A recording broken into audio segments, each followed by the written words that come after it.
Hi boys and girls, I'm Mrs. Jones, Addison's mom. I'm your community reader today and I'm going to be reading this book called Blabber Mouse. This book was written by True Kelly.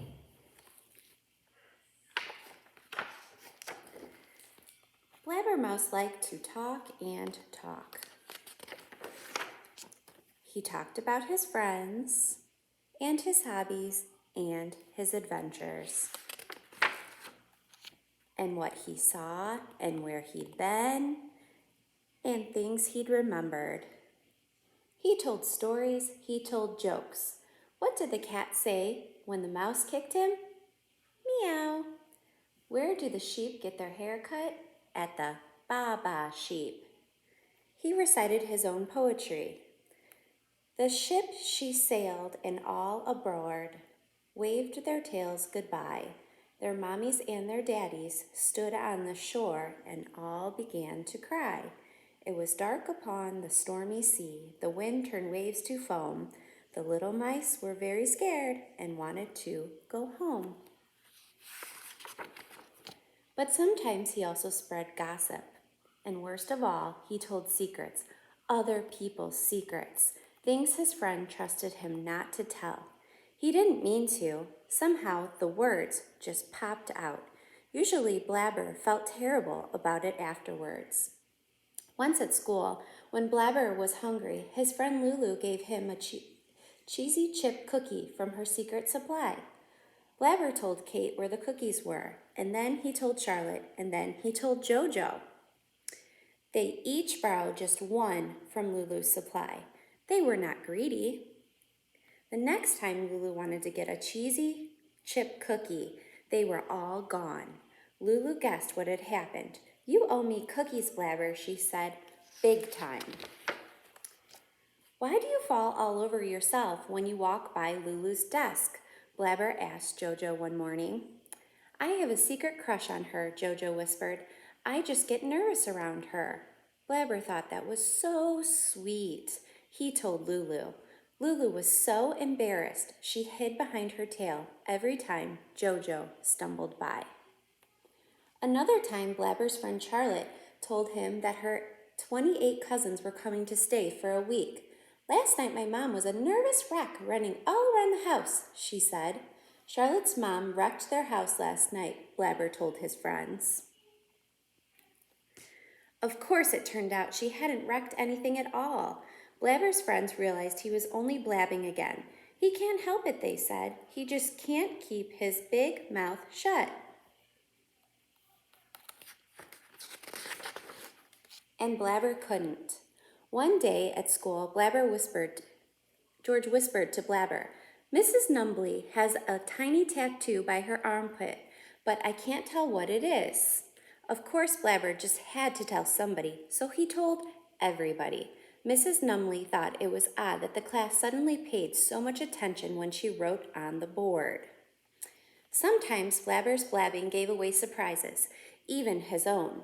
When it was his big sister's birthday, he found the perfect present for her, a Ratty Boys poster. He was so excited about it, he had to tell someone what it was. So he told his big sister. When she opened her present, she was no good at pretending. What a surprise, she said.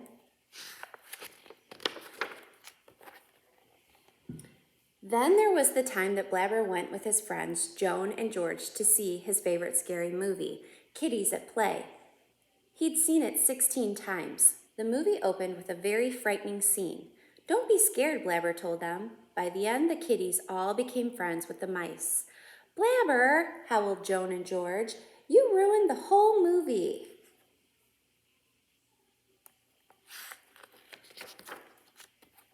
Not long after that, Mrs. Numbley had a bad Friday. She got to school late, wearing her dress inside out. She had recess duty in a sudden downpour.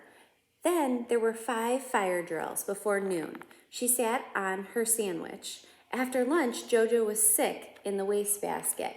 By the end of the day, Mrs. Numbley stood at the door looking particularly frazzled. Class dismissed, she said weakly. She forgot homework, George whispered to Blabber. Mrs. Numbley, you forgot the homework, Blabber called out before he could stop himself. Thanks for reminding me, said Mrs. Numbley. That was the last straw. Blabber's friends knew they had to stop him before he blabbed again. But how?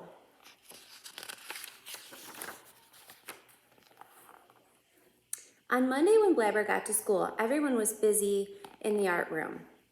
During recess, they worked busily in the school kitchen. Blabber couldn't figure out what was going on. He felt a little left out. After school, Blabber saw Charlotte and Mrs. Numley coming out of the store downtown. When they saw him, they acted sneaky and scurried off. The next day, George dragged a big, lumpy package to school and put it in the closet. When Blabber asked what it was, George said, "If I were you, Blabber, I'd probably tell you." And Joan said, "If I were you, I'd say we were giving you a cool cat battery-operated guitar." Blabber was surprised. And Lulu said, "If I were you, Blabber, I'd tell you that Joan has a crush on you." Now Blabber was embarrassed and confused. Later that afternoon, Mrs. Numley sent Blabber to the office to pick up some new chalk.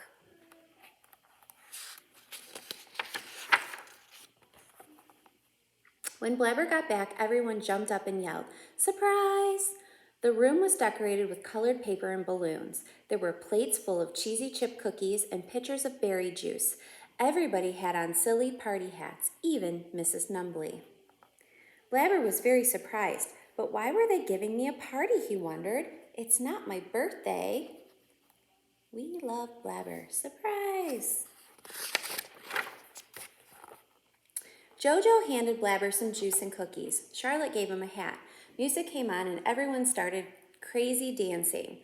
Blabber was too embarrassed to dance with Joan. He felt like hiding behind his tail.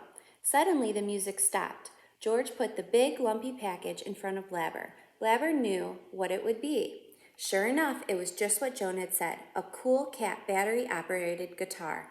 "What a nice surprise," Blabber said politely. "Now you can put your poems to music," explained George. "Your poems are our favorite kind of blabbering." Then Mrs. Numley handed Blabber a little present wrapped up and tied with a ribbon. "This is another gift from the whole class," she said. No one had told Blabber anything about it. They had all kept their big mouths shut.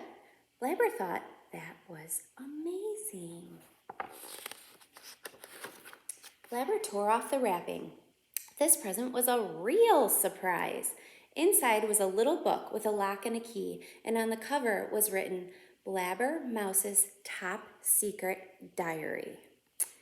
"Now, when you know a secret," Mrs. Numley said, "and you feel like you just have to tell someone, you can write it down in your diary, lock it up, and keep the secret safe."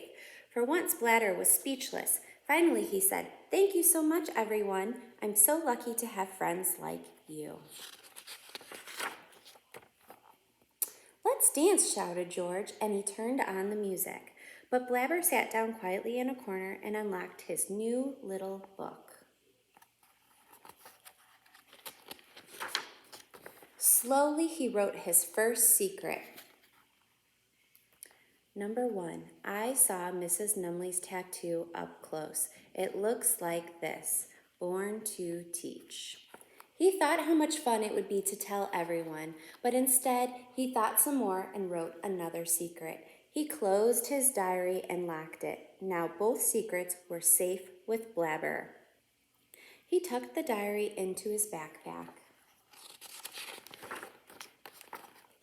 And then he asked Joan to dance.